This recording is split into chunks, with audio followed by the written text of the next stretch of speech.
নতুন করে জোড়া দিব। এখন এই যে গার্হ আকাশী যে নাক, যেটাকে এখন আমি ফোকাস করেছি, ওটা হচ্ছে আমার বেস বাবা পাখি। মা পাখি উড়ে গিয়েছে, আপনারা সবাই জানেন। তো ওর সব বাচ্চা এগুলো, এক্সেপ্ট একটা সাদা পাখি। তো ওই সাদা পাখিটার সাথে আমি দেখতেছি এই যে এখন যে নীল পাখিটাকে আমি ফোকাস করছি, এই যে এখন যাচ্ছি যার সাথে সাথে মিডলে ওর ভাব হয়েছে, কিন্তু ওর বয়স মাত্র 2 মাসে নীল পাখিটার বয়স। আর আমি চাচ্ছি জোড়া দিতে। উপরে এই যে সাদা দুটো দেখছেন না, একটার বয়স প্রায় 6.5+ মাস, আর ওটা তো অনেক অ্যাডাল্ট, 1.5 বছর প্লাস।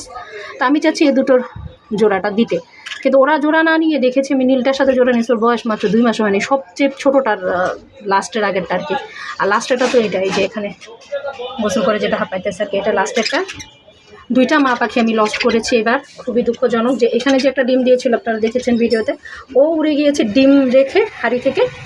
আর এখান থেকে আমার মেন 2 বছর যেটাকে আমি পেলেছি মা পাখি, সেটা উড়ে গিয়েছে। তো দেখা যাক কী হয়। সাথে থাকবেন, বিলাভেড বার্ডসের সাথেই থাকবেন। ভালো লাগলে লাইক কমেন্ট শেয়ার করে দেবেন। আল্লাহ হাফেজ।